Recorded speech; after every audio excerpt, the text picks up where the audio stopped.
Hello everyone. Good evening. Good evening, sir. Good evening. Am I audible? Yes, sir. Okay. Can we wait for another 2 minutes or 3 minutes, as maybe some students are going to join, because we are getting message I am late, sir. So I'll be joining after 5 minutes or 2 minutes. Let's wait for another 2 minutes, then we'll start the session. Okay. Okay, sir.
Hello everyone. Let's start the session. So before starting the session, can we have a brief introduction? Let's start with Rajesh. Hi, Rajesh. Hi, I'm Rajesh. Mm-hmm. I'm working in a Prathama UP Gramin Bank, posted in Bagpat as a Scale 2 manager. So is this your first attempt or you have attempted multiple times? Sincerely, this is supposed to be my first attempt. Previously, I have given the exam, but I have not prepared well. Okay. So this is your first attempt and it's going to be a last attempt in the old format, right? Right. So it is a now or never situation for you, right? So आपको okay, how many of you are comfortable in Hindi and English, both language? Is there any Both.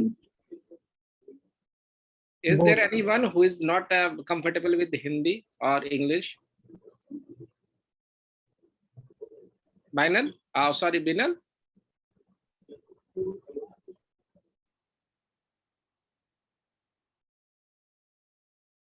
Is there anyone? Both language are comfortable, sir. No problem. Okay, fine. Okay. Binal?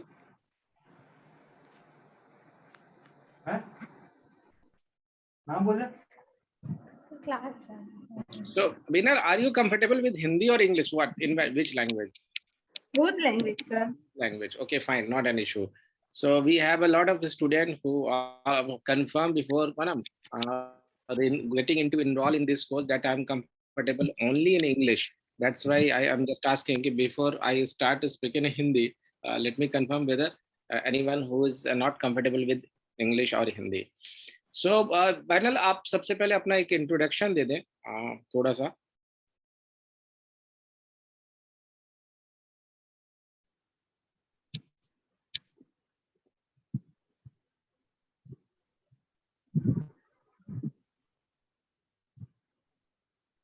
Binal.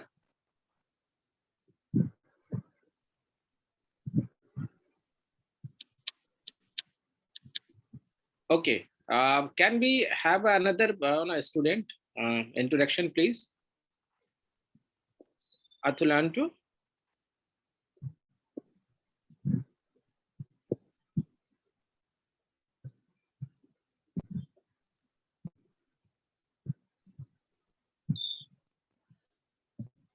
Am I audible or not? क्या मेरी आवाज आ रही है आप लोगों तक? Yes, I'm getting your point. Okay, Rajesh getting and Ravi Raj, आपको आवाज मेरी सुनाई दे रही है? हाँ सर, सुनाई दे रही है। Very good. अतुल आंटू, आपको सुनाई दे रही है?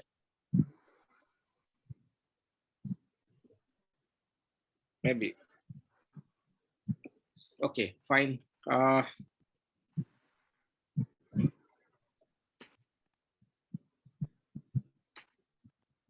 तो ये मेरा इंट्रोडक्शन है।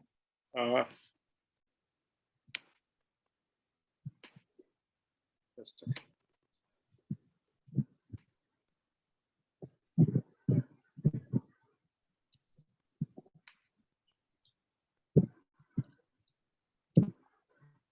मेरा नाम तनवीर है। You can call me Tanveer. My name is Mohammed Tanveer Uddin. I have done lot of things, MBA, PG, DBO, JIB, CIB, AML, KYC, MP, ARD, lot of things. I have worked in bank for two years in senior position in ICICI Bank as a regional head, a regional risk manager head, and then I joined IndusInd Bank as a branch head. I left bank when I was chief manager. और अभी मैं senior faculty हूँ my online prep में। तो ये एक छोटा मोटा मेरा इंट्रोडक्शन था। आप चाहे तो मुझे कोरा पे या फिर फेसबुक पे भी फॉलो कर सकते हैं इस नाम से, ठीक है। अब आ जाते हैं JIB के बारे में। We all know how many papers are there in JIB। So basically JIB में जो क्वेश्चंस आते हैं वो, let's start from the basic. Maybe कोई होंगे जो उनको कंफर्टेबल नहीं होंगे। तो ये 120 क्वेश्चन आते हैं, 120 क्वेश्चन आते हैं 100 मार्क्स के, राइट। ये 100 मार्क्स के क्वेश्चन आते हैं तीनों पेपर में। अभी तक कोई नेगेटिव मार्किंग इसमें नहीं होती है।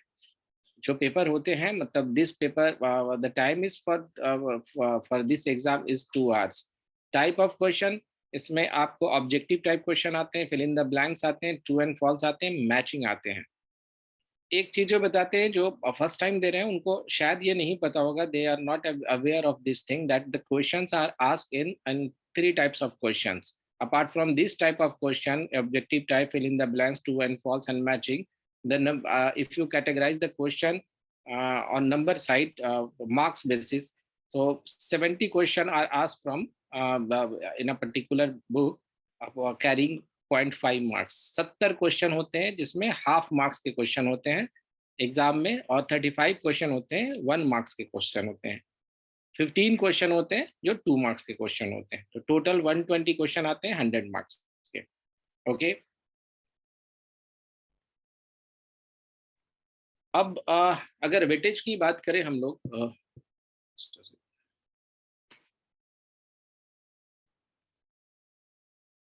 अगर वेटेज की बात करें हम लोग, तो मार्क्स टाइप अगर आप देखोगे इसमें,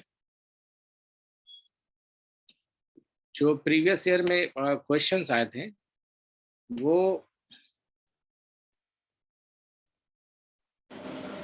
मॉड्यूल ए से, from module A of, if you breakup the PPB paper in module wise अगर इसको ब्रेकअप करोगे तो इसका वेटेज जानना जरूरी है कि कौन सा मॉड्यूल कितना वेटेज है, कितना कैरी करता है वेटेज पूरे पेपर में। 120 क्वेश्चन के अगर आधार पे if we divide the entire PPB paper module wise और question wise that are asked in exams, तो आप देखोगे कि module B is important chapter in PPB। उसी तरह मॉड्यूल ए कैरिंग 23% और module C 13%, module D 17%, module E 12%, right. तो आप अगर देखोगे तो module A, module B, module C, module D, module E, इन सारे का वेटेज है। अभी लास्ट टाइम में ये जो ब्रेकअप है ये जस्ट आपसे पहले जो एग्जाम नवंबर से पहले जून में हुआ था, तो ये वेटेज था इस एग्जाम का। तो जब भी आप प्रिपरेशन शुरू करोगे तो सबसे पहले आपको ये पता होना, यू शुड नो दैट कि what modules carrying what weightage. उस हिसाब से अगर आप कोई सपोज करो आप लास्ट मिनट आपका कुछ प्रिपरेशन है, आप प्रिपरेशन नहीं कर पाए, या आपको देखना है कि मैं कॉन्फिडेंट कहाँ हूँ, आप एक चीज आप समझ लो कि 120 क्वेश्चन होते हैं इसमें, और इस 120 क्वेश्चन में आपको 100 मार्क्स लाने हैं। टारगेट क्या है कि इसमें आपको सबसे ज्यादा क्वेश्चन 70 के मिलेंगे, किसके, 0.5 मार्क्स के मिलेंगे। तो इस सारे से 0.5 मार्क्स के क्वेश्चन आते हैं। तो अपन लोग का जो टारगेट रहेगा, our target should be to counter 2 marks question in order to get 30 marks. आपको तुरंत ही 30 मार्क्स इसमें मिल जाएंगे। आपको पासिंग परसेंटेज 50 चाहिए, तो अपना सॉरी अपना जो टारगेट रहेगा वो टारगेट रहेगा कि 2 मार्क्स के क्वेश्चन इसमें आसानी से मिल जाते हैं। बट 2 मार्क्स के क्वेश्चन आप अगर if you find 2 marks question, you will find lot of literature carrying 2 marks question. Maybe they will waste your 1 minute, 2 minute or 3 minute times.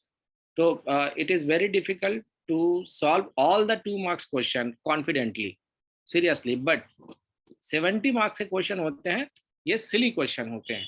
Suppose करो कि आपसे परसेंटेज किसी के बारे में पूछेगा, सीपीए का अगर मान लेते कंज्यूमर प्रोटेक्शन एक्ट है, उससे अगर कोई क्वेश्चन पूछता है कि डिस्ट्रिक्ट लेवल जो कमीशन होता है उसके जो जुरिडिक्शन है वो कितना होता है, उसमें आपको कंफ्यूज कर देंगे, वो 0.5 मार्क्स के क्वेश्चन आएंगे। बट थोड़े से लिटरेचर डाल के अगर सरफेसी एक्ट से कोई क्वेश्चन आते हैं और उसमें थोड़े से लिटरेचर बढ़ा देते हैं और उसके बाद कोई पूछते हैं, तो ये 2 मार्क्स के क्वेश्चन हो सकते हैं।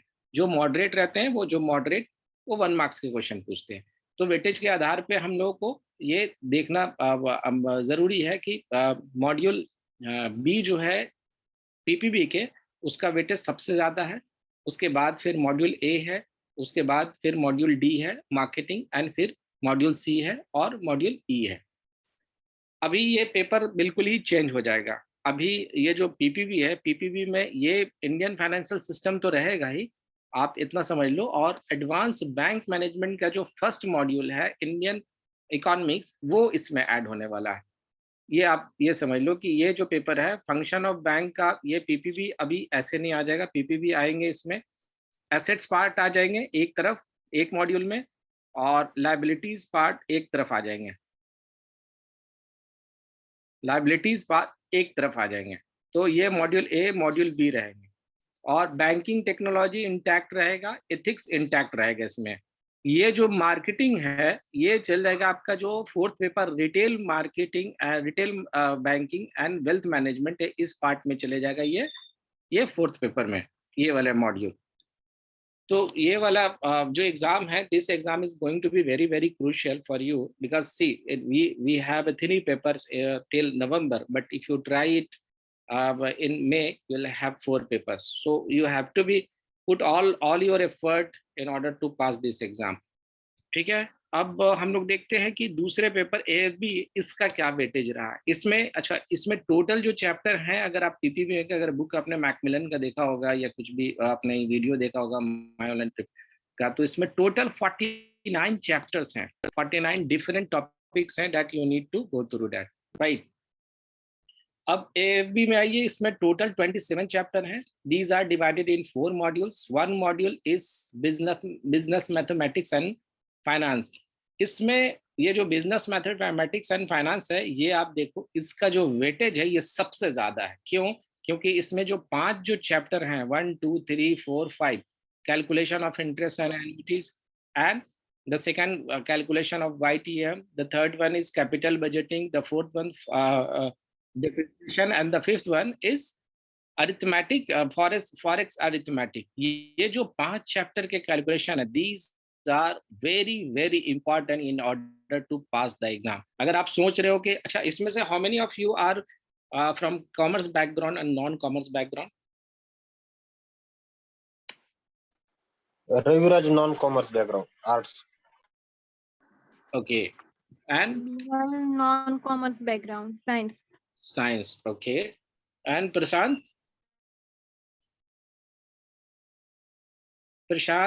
Raviraj. Raviraj non-commerce background, arts. So if anyone who are from commerce background,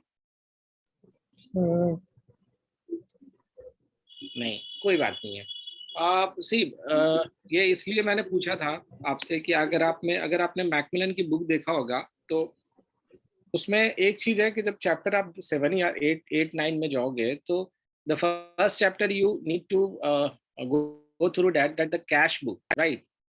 And after going through the cash book, you will get the meaning of journal, ledger and everything. So this is the irony of the book. Because see बोलूँ क्या कि जब तक आप debit credit के बाद journal posting ledger posting नहीं समझोगे तब तक आपको कैश बुक समझ में नहीं आएगा। तो ये थोड़ा सा प्रॉब्लमेटिक हो जाता है कि जब भी आप बुक देखोगे, you find book, you think that it's going to be your nightmare for you because nothing is in a chronological order. तो इसमें एक प्रॉब्लम क्या है कि बुक को समझने के लिए हम लोग को ये समझना पड़ेगा कि इसका क्रोनोलॉजिकल ऑर्डर क्या है, कौन सा चैप्टर हमको पहले पढ़ना, which chapter we should go through the first and which chapter is associated with another one so that we can understand we can understand all the things out of the topic. तो सबसे पहले जो हमारा focus रहेगा, अगर आपकी strategy है A B clear करने के लिए, तो अभी टाइम है आपके पास, अभी बहुत टाइम है।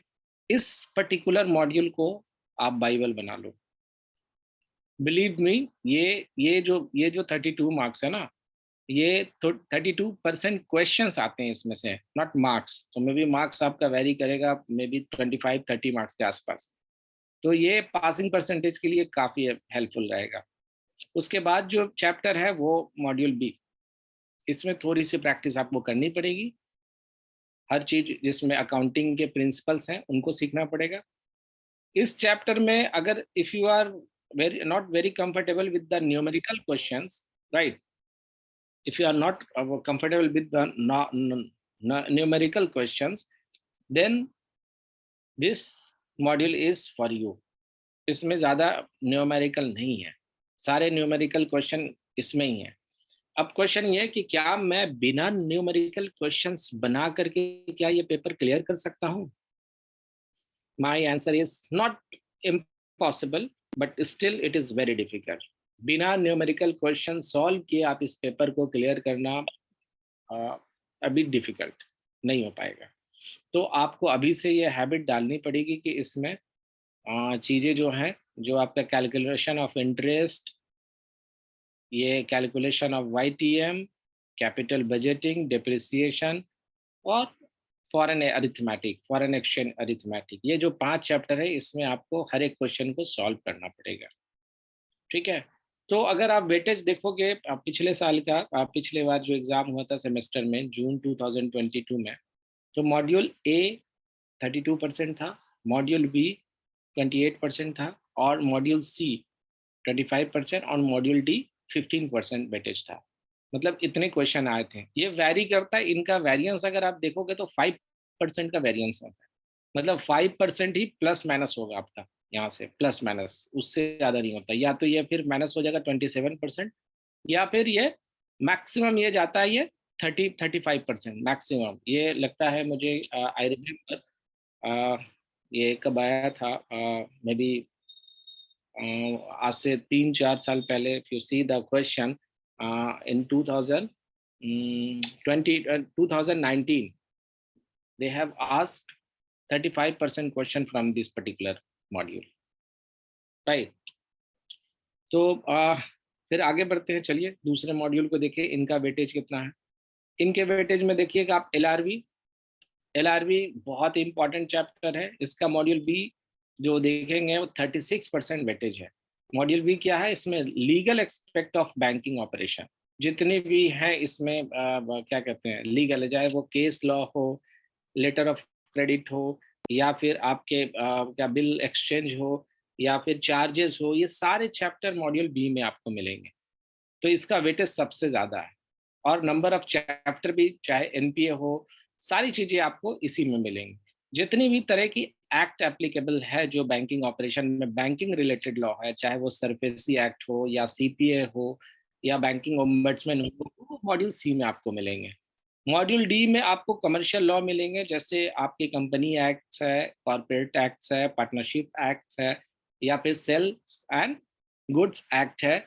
ये सारे चीज़ें आपको ये कमर्शियल लॉज में मिलेंगे। तो कमर्शियल लॉज में जो वेटेज है वो 16% है। मॉड्यूल बी का वेटेज ज़्यादा है, मॉड्यूल ए का वेटेज 25% है, और मॉड्यूल सी का वेटेज 23% है। ये हमेशा +1 करके आप चलो, +5% प्लस माइनस मान के चलो, ठीक है।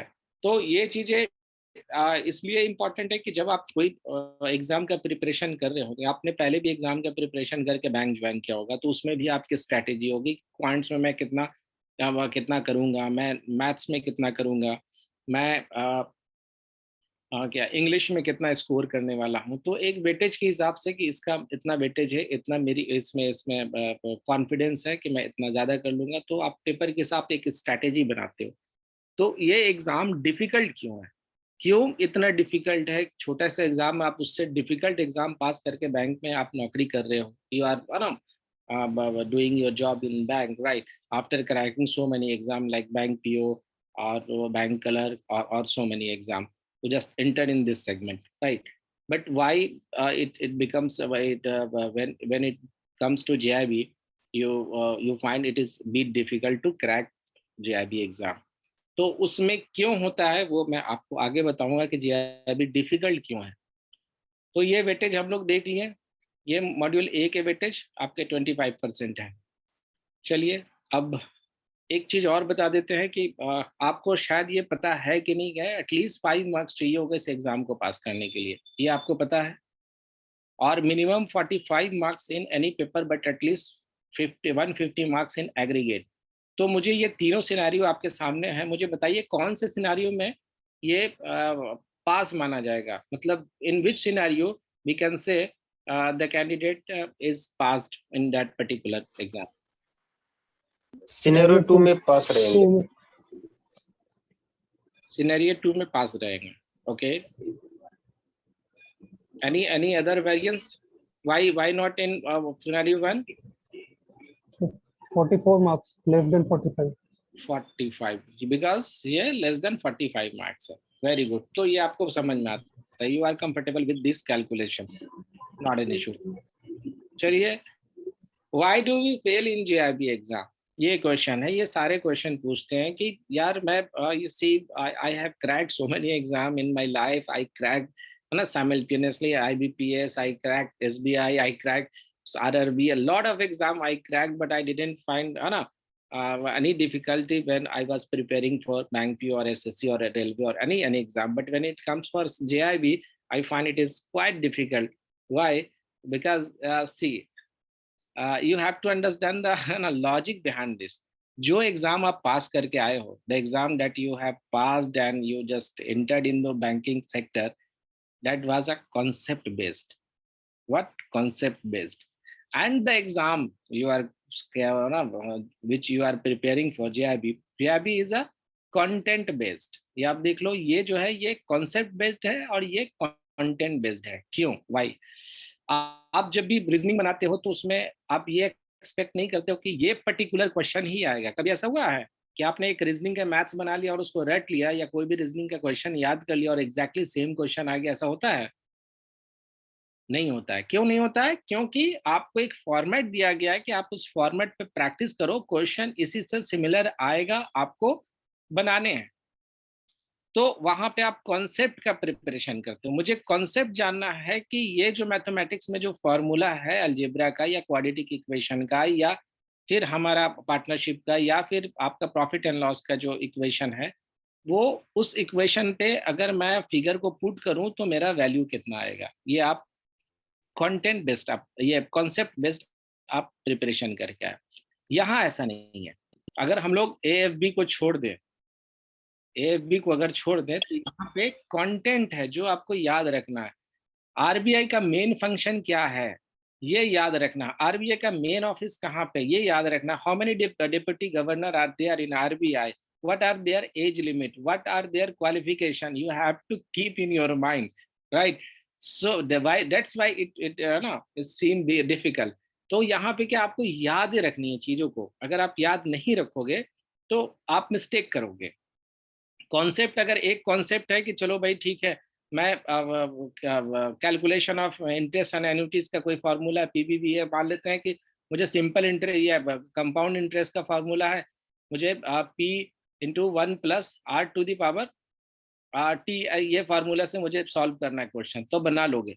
लेकिन जब तक आपको ये नहीं पता होगा कि डिप्टी गवर्नर क्या है, RBI का मेन फंक्शन कितना है, क्या क्या है, what are the last resort of RBI, ये चीजें आपको नहीं पता है, पीडी क्या होता है, कैसे ये मैनेज होता है, मनी मार्केट में कौन सा इंस्ट्रूमेंट है जिसका वेटेज ज्यादा है, आपका एसएलआर क्या है, सीआरआर कैसे मैनेज होता है, कितना फाइन लगता है, कितने दिन पे अगर पेमेंट अगर बैंक मेंटेन नहीं करता है सीआरआर और एसएलआर, तो कितने दिनों के बाद आरबीआई कितना फाइन करेगा। अगर मान लेते हैं कि 14 दिन तक नहीं रहा तो 14 दिन के बाद अगर हम लोग मेंटेन करेंगे तो कितना फाइन लगेगा।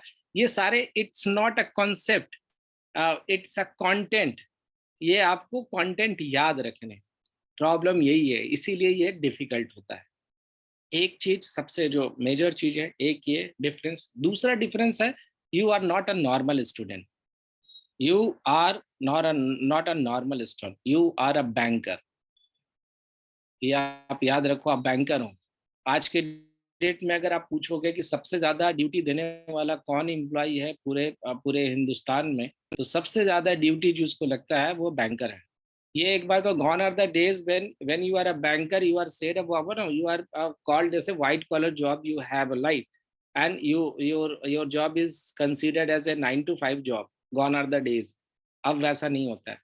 अब क्या है कि आप अगर सुबह 7 बजे उठते हो, मान लेते हैं मॉर्निंग में, तो आप उसी वक्त से प्रिपरेशन शुरू करते हो। आयरन करोगे, आप प्रेस करने के बाद नहाओगे, नहा के नाश्ता करोगे, निकल जाओगे ट्रैवलिंग में हाफ एन आवर, किसी तरह बैंक पहुंचे। बैंक कहने को तो बंद होता है कि 6 बजे कस्टमर इंटरेक्शन बंद हो जाता है हमारा 3:30 बजे, बट ऐसा होता नहीं है।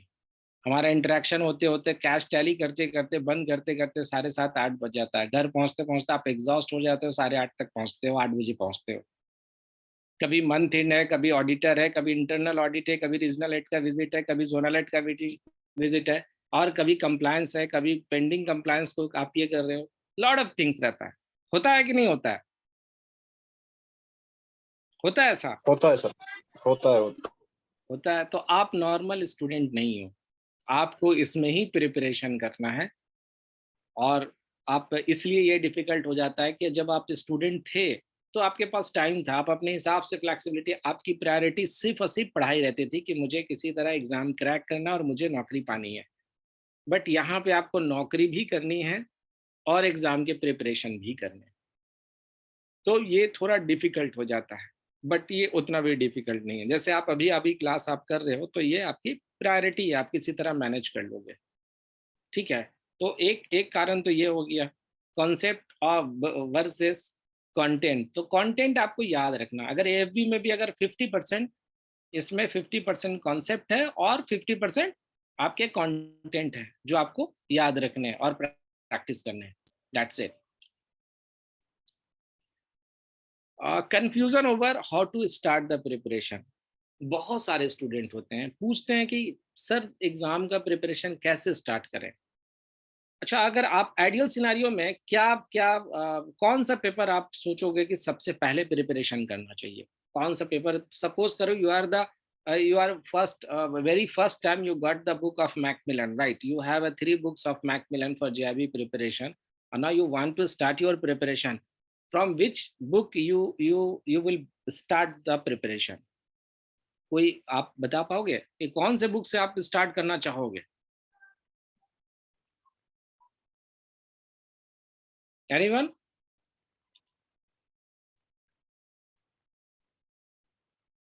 बोलो यार, जब तक आप बोलोगे नहीं मुझे समझ में नहीं आएगा कि आप लोग समझ भी रहे हो या नहीं, मेरी आवाज पहुंच भी रही है कि नहीं है। वेदर आई एम ऑडिबल और नॉट, if you don't talk then how can I can understand. So just speak. Anyone? PPB. PPB आप पीपीबी चुनोगे? पीपीबी क्यों पढ़ना चाहोगे आप फर्स्ट, ये भी बता दो मुझे एक बार, जस्ट फॉर ऐसा। Basics, basic. बेसिक से शुरुआत होगी ना। Very good. और कोई? बिनल? हाँ, पीपीबी से सर। क्यों पीपीबी से क्यों करेंगे आप? वो बेसिक है ना, थोड़ा पढ़ने से समझ में आ जाता है, ऐसा लगता है बुक देख के। अच्छा, वेरी गुड। और राहुल बताइए, आप किस पेपर से स्टार्ट करना चाहोगे आप, अगर आपको मिलेगा मौका तो, मतलब आपको स्टार्ट करना है? PPB sir, PPB. PPB. Very good. कोई भी है इस मतलब इस ग्रुप में जो ये बोलता है कि नहीं पीपीबी नहीं, कोई और पेपर से स्टार्ट करना है? सर मुझे तो लगता है अकाउंट्स कौन है देते ये? हो, राजेश बोल रहा हूँ। राजेश। ओके, आपको लगता है अकाउंट्स गुड, हाँ, क्यों क्योंकि ये लगता है थोड़ा ऐसा? थोड़ा टफ है, इसलिए उसको ज़्यादा टाइम देना पड़ेगा। बाकी चीज़ तो क्या ऑलरेडी रीडिंग करते ही मतलब वो चीज़ समझ आ जाती है, तो हम्म। उसमें ज़्यादा टाइम देने की ज़रूरत है। गुड। देखिए सारे के अपने अपने चॉइस हैं, ठीक है, सारे लोग के पास अपने चॉइस हैं और प्रेफरेंस है, बट जेआरबी के प्रिपरेशन थोड़ा डिफरेंट है। आप जब भी स्टार्ट करोगे तो आपके पास 3 क्वेश्चंस रहेगा, you have 3 question always, sorry.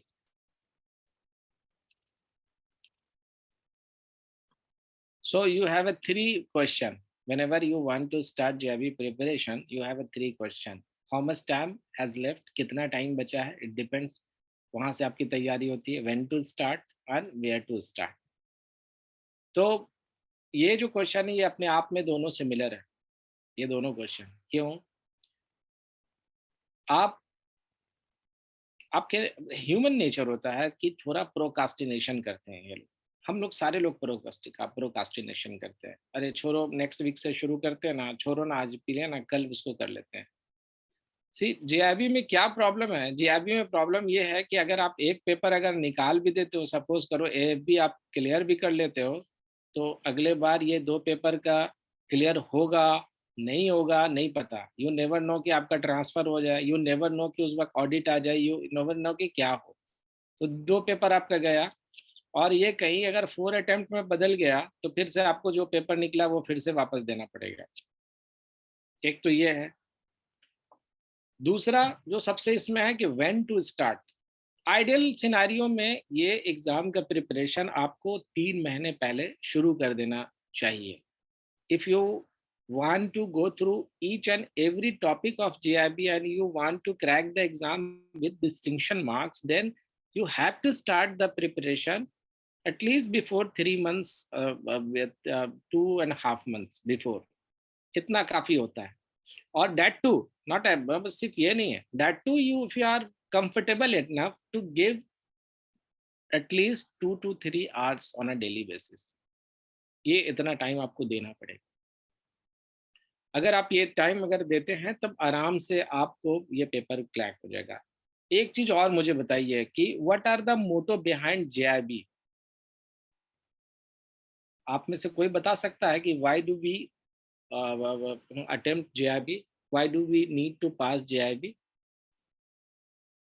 Why kind For of? promotion and increment. Right, very good. Increment यहाँ पे लिखते हैं, increment. One answer I got, increment. Any other motto behind this? Promotion. Promotion. Very good. Promotion. Okay. Any other answer? Got knowledge about our work. Work knowledge. Knowledge रखते हैं सिर्फ, knowledge. Okay, fine. Well जब ये JIB शुरू हुआ, JIB और CIB, ये जब 1928 में जब आईआईबी शुरू किया गया, राइट, तो ये जब शुरू किया गया तो जेआईबी उसके बाद आया, क्योंकि इनका फ्लैगशिप कोर्स है, यहीं से शुरू हुआ था। तो मकसद ये नहीं था कि जेआईबी पास कर लेना तो इंक्रीमेंट हो जाएगा या फिर प्रमोशन हो जाएगा। It is not like that. वे जब ये शुरू किए थे, मकसद ये लास्ट पॉइंट है, नॉलेज। और ये इनिशियली क्यों बोला जाता है कि जब आप प्रोबेशन पीरियड में रहें तभी इसको क्रैक कर लें, क्योंकि आप जब प्रोबेशन पीरियड में रहते हैं तो आपके पास ढेरों ऐसे जगह पे आप कई ऐसे वर्टिकल में काम करते हो जहां आपको हैंड्स ऑन एक्सपीरियंस होता है। आप असेट्स वाले पार्ट में काम करते हो, आप लाइबिलिटीज़ में काम करते हो, कभी कभी आप फॉरेक्स में आपका ट्रांसफ़र हो जाता है, ट्रेजरी में आप काम करते हो।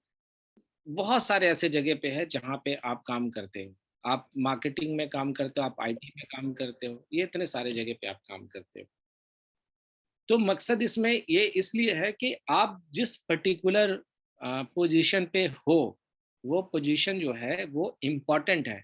आपके एक बार F10 से, F10 है ना, फाइनेकल कौन-कौन यूज़ करता है? अब तो हमको लगता है कि ऑलमोस्ट सारे लोग ही, अगर मैं एसबीआई छोड़ूँ तो सारे लोग फिनेकल ही यूज करते हैं क्या?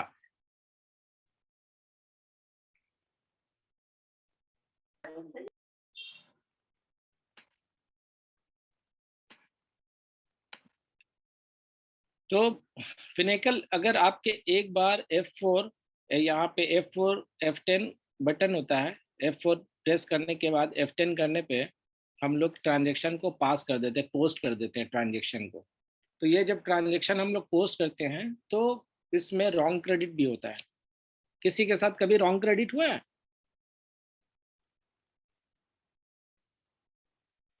आप लोग में किसी के साथ रॉन्ग क्रेडिट कभी हुआ है?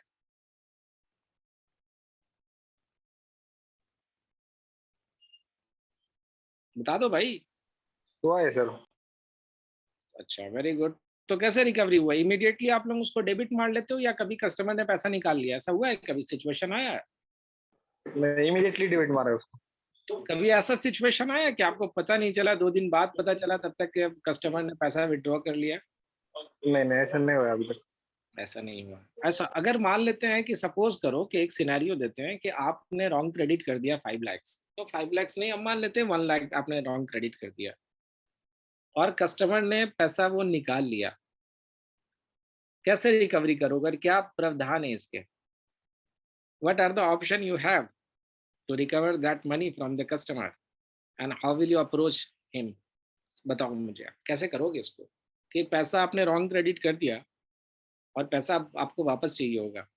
आपने देखा, जब आपने पता चला, आपको 2 दिन के बाद पता चला कि अरे मैंने तो रॉन्ग क्रेडिट कर दिया, चलो जल्दी से डेबिट मारते हैं। अकाउंट खोला तो अकाउंट तो पहले ही से खाली पड़ा है, पैसा निकाल लिया, क्या करोगे आप?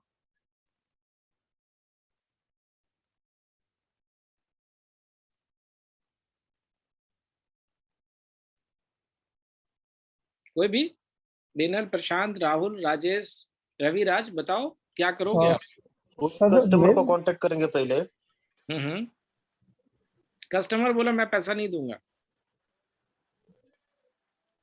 पुलिस कंप्लेंट फाइल करेंगे उससे। सर तो उस ऑप्शन में फिर टीओडी अलाउ करके कर सकते हैं, ओवरड्राफ्ट लिमिट दे सकते हैं उसको, लेकिन ये छोटा अमाउंट होता है, लेकिन बड़ा अमाउंट के लिए तो ओवरड्राफ्ट, दिक्कत होगी। ओवरड्राफ्ट आप वो बोलेगा कि नहीं मुझे नहीं चाहिए ओवरड्राफ्ट, हम लेंगे ही नहीं, मेरे पास अभी फिर तो पैसा नहीं, मेरे पास पैसा तो मैंने निकाल दिया।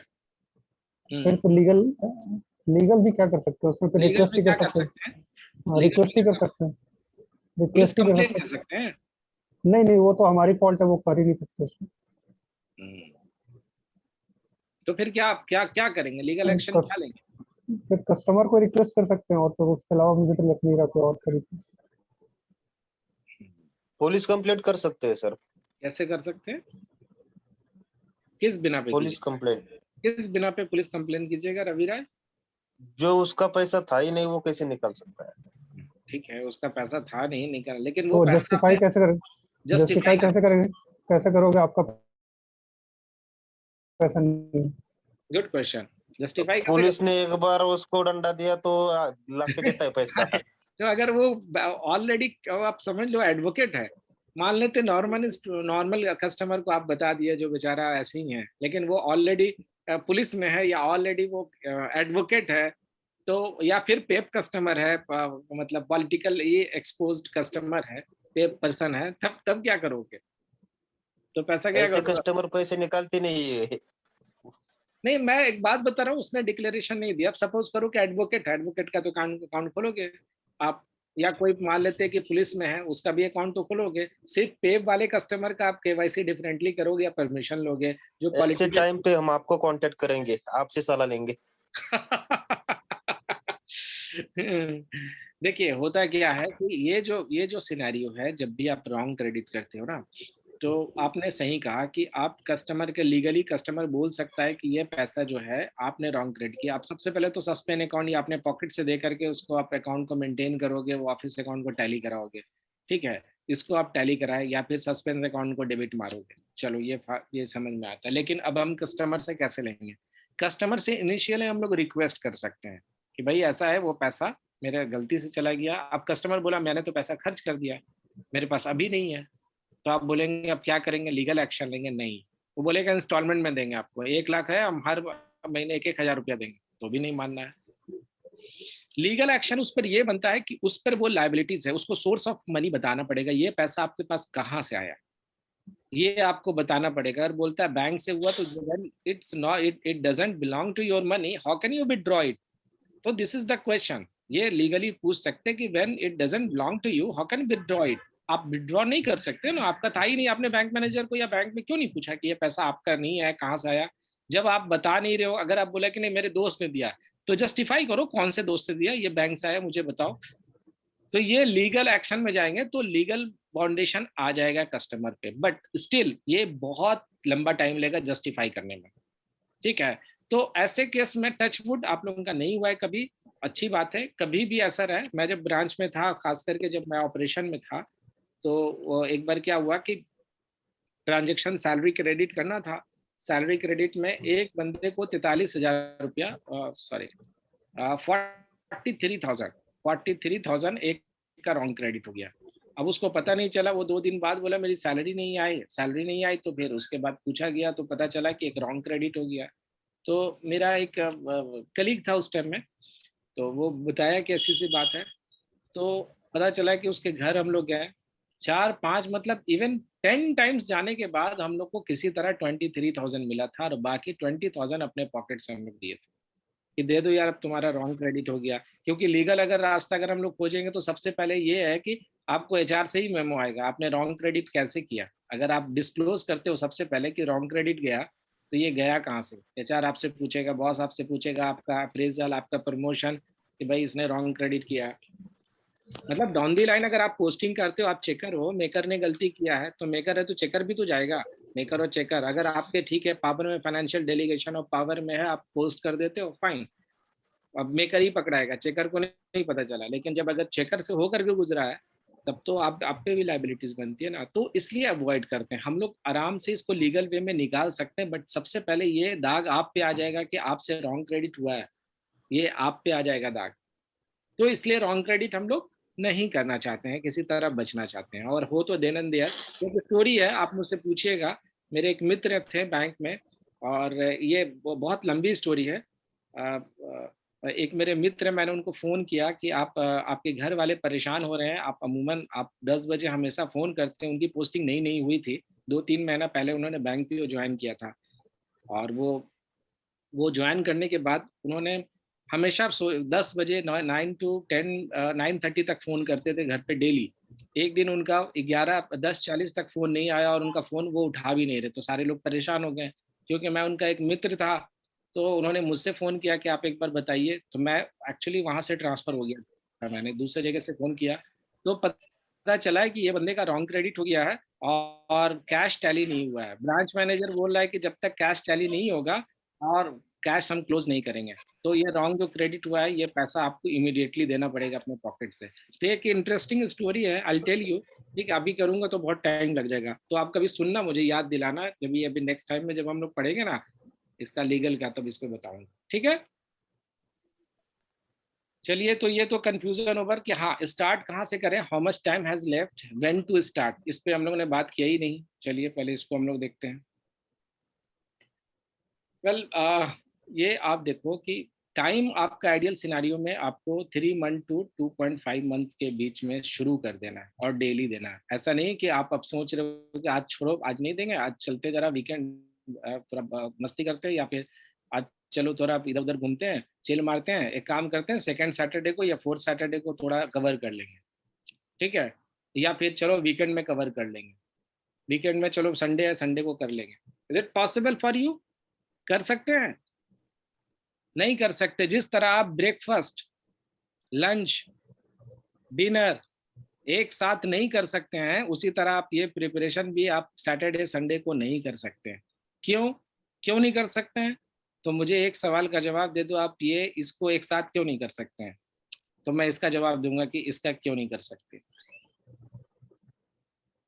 क्यों? जितनी क्योंकि दिमाग की कैपेसिटी होगी उतना ही हजम एग्जैक्टली होगा ना ये खाना। आपकी जो पेट की कैपेसिटी होगी आप उतना ही खाओगे ना, उसी तरह दिमाग की जितनी कैपेसिटी होगी। आप सोचो कि अभी से लेकर के 10 मॉड्यूल, पूरा 4 मॉड्यूल मैंने पढ़ लिया, और दिमाग में 2% ही रहेगा, दिमाग चौक कर जाएगा आपका। इसलिए आप सिर्फ सैटरडे संडे पे भरोसा नहीं कर सकते। तो ये बात आप समझो, ये लॉजिक, ठीक है? तो ये आपका ये दोनों क्वेश्चन इस पे है, where to start. Ideal scenario में, क्योंकि आपका हैंड्स ऑन एक्सपीरियंस, ज्यादातर स्टूडेंट जो रहते हैं वो रिटेल बैंकिंग में ज्यादा पोस्टेड रहते हैं, ब्रांच बैंकिंग में ज्यादा आते हैं, तो उनको क्या मिलता है, उनको थोड़ा पीपीवी जब पेपर देखते हैं ना, पीपीवी पेपर जब देखते हैं खास करके सारी चीजें, तो उनको लगता है कि यार ये तो मेरा हैंड्स ऑन एक्सपीरियंस, ये तो मैं जानता हूँ, नेगोशिएबल इंस्ट्रूमेंट एक्ट मैं जानता हूँ, अच्छा ये पता है मुझे, केस लॉ तो मैं जानता ही हूँ, अच्छा आरबीआई का मेन फंक्शन ठीक है, पैसा जाता है ये भी पता है कि कैसे हम लोग भेजते हैं, सीआरआर के बारे में पता ही है, कहाँ करेंसी चेस्ट में मेंटेन करते हैं हम लोग, ये सब तो पता ही है, तो चलो ठीक है, ये तो पता है, ये आसान पेपर होता है। अब लेकिन मुझे एक चीज आप यहाँ पे बताओ कि आप पीपीपी जब आप पढ़ाई कर रहे हो तो आपके पास जो टाइम है वो ऐसे है, मान लेते 3 मंथ है, ये 1 मंथ है, ठीक है। अब आपने यहाँ पे पीपीपी पढ़ा, ठीक है, यहाँ पे आपने पीपीपी पढ़ा, यहाँ पे आपने दूसरा एएफबी लगाया और यहाँ पे एलआरबी लगाया, ठीक है, ऐसे कर सकते हैं, कर सकते हैं, कर सकते हैं Rajesh, Yes, sir, can be. कर सकते हैं। अब ये बताओ कि मेरा एग्जाम जब ये है 1 महीने के बाद, मैं तो पढ़ के गया हूँ एलआरबी, मुझे क्या पीपीवी याद रहेगा यहाँ जब एग्जाम के सर दिन? नोट्स तो बनाने ही पड़ेंगे और आपको रिवीजन तो लास्ट Revision पे तो करने करना। पड़ेंगे। मैं एक शॉर्टकट मेथड बताता हूँ, ये पीपीबी आप पढ़ाई करो, जब इनिशियली जब आप प्रिपरेशन कर रहे हो ना, तो 1 वीक के लिए आप पेपर, इस वीक को 1 वीक के लिए, 1 वीक के लिए आप इसको पढ़ाई शुरू करो।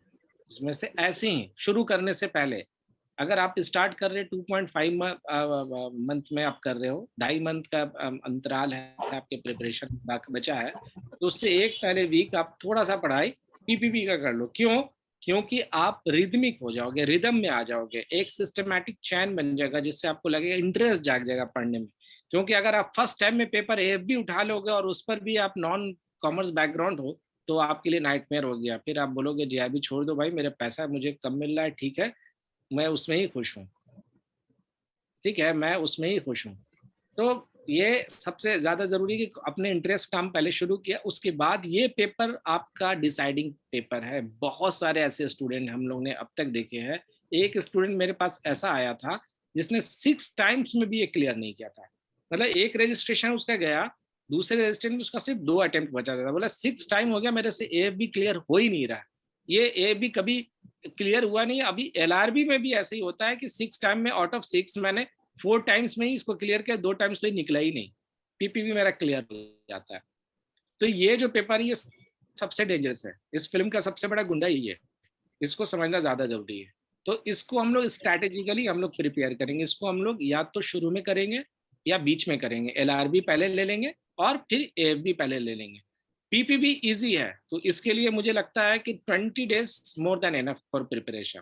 आपको पढ़ना है, आपको मॉक टेस्ट देना है, बस काफी है, ये पीपीबी निकल जाएगा। लेकिन इसमें प्रैक्टिस चाहिए होगा, ठीक है। तो ये चीजें है कि वेयर टू स्टार्ट, ये जरूरी है कि क्या करें, ये इंपॉर्टेंट है। नेक्स्ट आइए आप, एक चीज और भी होता है, बहुत सारे स्टूडेंट होते हैं जो हम लोग बताते हैं, मल्टीपल वेबसाइट विजिट करते हैं, यार कभी मैं ये इस पे चल जाता हूँ, कभी मैं इस पे चला जाता हूँ, कभी इस पे चला जाता हूँ, मल्टीपल वीडियोस देखना शुरू कर देते हैं, इसको भी देख लेता हूँ, उसको भी देख लेता हूँ, उसको भी देख लेता हूँ, मल्टीपल मॉक टेस्ट लगाना शुरू कर देते हैं, मैं ए का भी दे देता हूँ, मैं बी का भी दे देता हूँ, मैं इसका भी देता हूँ, मैं इसका भी देता हूँ। होता क्या है कि सपोज करो कि आप जब एग्जामिनेशन हॉल में बैठे हुए हो और क्वेश्चन आया कि what are the jurisdiction of, मान लेते हैं कोई सरफेसी एक्ट का एक क्वेश्चन है, ठीक है, उसमें पूछ रहा है कि सरफेसी एक्ट कब एप्लीकेबल है। आपने पढ़ा कहीं पे 10 लाख, कहीं पे पढ़ा 20 लाख, ये दोनों आपने पढ़ लिया, एक का गलत है, मान लेते हैं कि इसने गलत दिया, ये 10 लाख दे दिया है और इसका 20 लाख है। जब आपको समझ में आ गया, लेकिन जब आप एग्जामिनेशन हॉल में जाओगे, एग्जाम दे रहे होगे, ये अगर 10 लाख है और 20 लाख है, तो ज्यादा चांसेस है कि आप यहाँ पे गलती करोगे, क्योंकि आपको एग्जैक्टली आपका ब्रेन बोलेगा यार ये मैंने कहीं पढ़ा यार, ये 10 लाख ही है, क्योंकि ये 10 और 20 लाख इतना ज्यादा है, सरफेसी एक्ट में भी है, सीपीए में भी है, आपका बैंकिंग ओम्बड्समैन भी है, सारे के जुरिडिक्शन एक ही तरह का है। ये कंफ्यूज कर जाओगे आप। तो कभी भी जेआईबी निकालने के लिए मल्टीपल वेबसाइट को फॉलो नहीं करना है, मल्टीपल वीडियो नहीं देखना है, मल्टीपल मॉक टेस्ट एक ही मतलब मल्टीपल अलग अलग डिफरेंट डिफरेंट कंपनीज के डिफरेंट, अच्छा वो नहीं देखना है।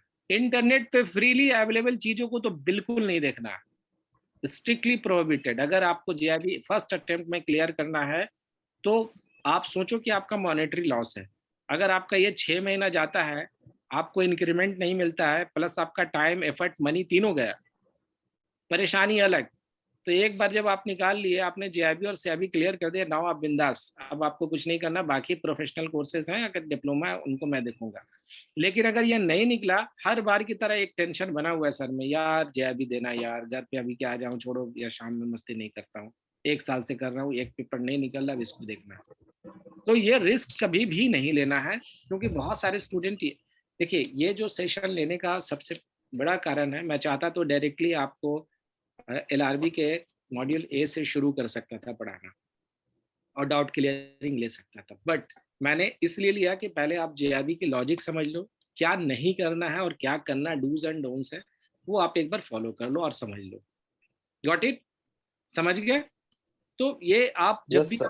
हाँ ये चीज इंपॉर्टेंट है कि आप मल्टीपल चीज को आप नहीं देखेंगे जेआईबी में, ठीक है? और कभी भी मैकमिलन में देखिए, मैकमिलन अगर आप बुक देखोगे ना, तो आप जाओ अभी मैकमिलन के इस पे आईआईबी के साइट पे जाओगे, वहां पे जाना एग्जामिनेशन में, एग्जामिनेशन पे जब क्लिक करोगे तो वहां पे जाना फ्लैगशिप कोर्स में, फ्लैगशिप कोर्स में जाना जेआईबी में, और जब जेआईबी आप क्लिक कर लोगे तो वहां पे आएगा रूल्स, ठीक है? नहीं रूल्स नहीं है, स्टडी मटेरियल आएगा, बुक्स आएगा, स्टडी नोट्स या स्टडी बुक बुक करके आएगा।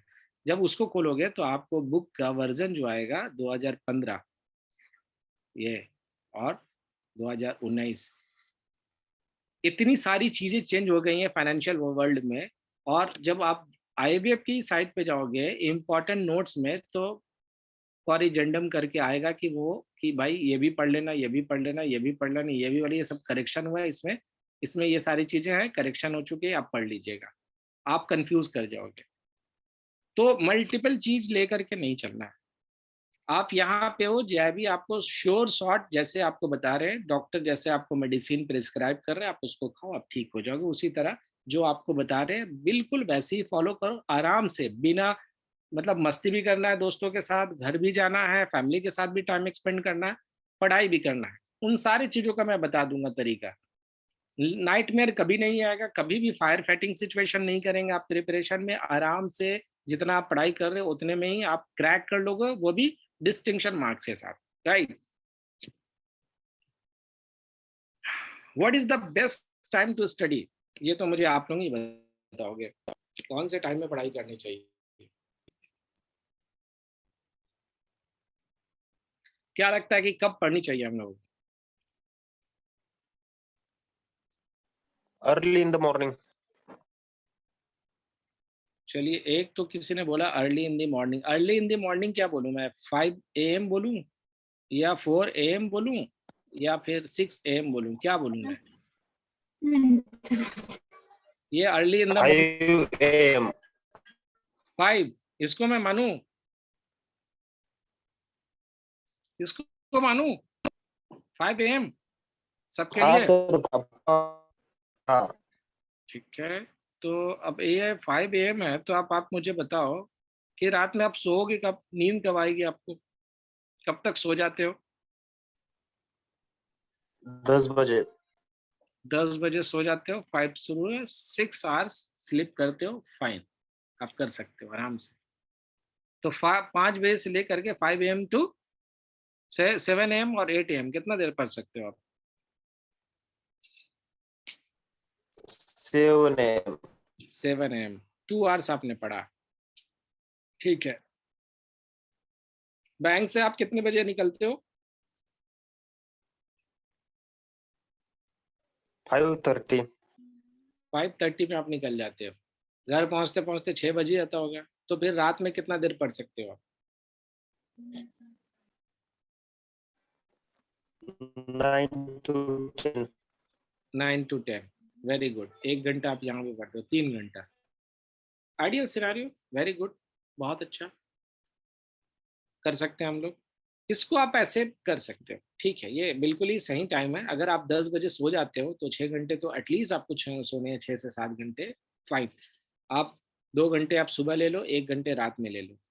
रात में हम लोग ज्यादातर क्या करते हैं, अपने बेड पे जाने से आधा घंटा पहले व्हाट्सअप देखते हैं, फेसबुक देखते हैं, इंस्टाग्राम देखते हैं, उसमें ही आधा घंटा इधर उधर का न्यूज देखें और मोबाइल को बंद करके सो गए। हाफ एन आवर 1 आवर तो निकल ही जाता है ऐसे ही। मेरा एडवाइस है कि जब कभी भी अभी अब जेआरबी का प्रिपरेशन कर रहे हैं, वो ज़्यादा इम्पोर्टेंट है, तो सोने वक्त आप ये जो व्हाट्सअप है या फेसबुक है वो सब ना देखें, ये यूटिलाइज करें आप स्टडी में सोने वक्त। चाहे आप जब भी सो रहे हो, सपोज करो आप 11 बजे सो रहे हो, तो 11 बजे सो रहे हो तो आप कम से कम 1 घंटा पढ़ लो, 1 घंटा 1 आवर ज़रूर से पढ़ लो। रात के 11 बजे सो रहे हो तो आप 10 बजे से पढ़ाई शुरू करें, 11 बजे सो जाओ। अगर आप 11-12 बजे सो रहे हो तो 11 बजे से शुरू कर दो, इससे ज़्यादा मत करना, फिर ये दिमाग चौक कर जाएगा। सुबह थोड़ा सा जल्दी उठ जाओ, अगर आप 11 बजे सोते हो तो कोशिश करो कि 6 बजे तक आप उठ जाओ।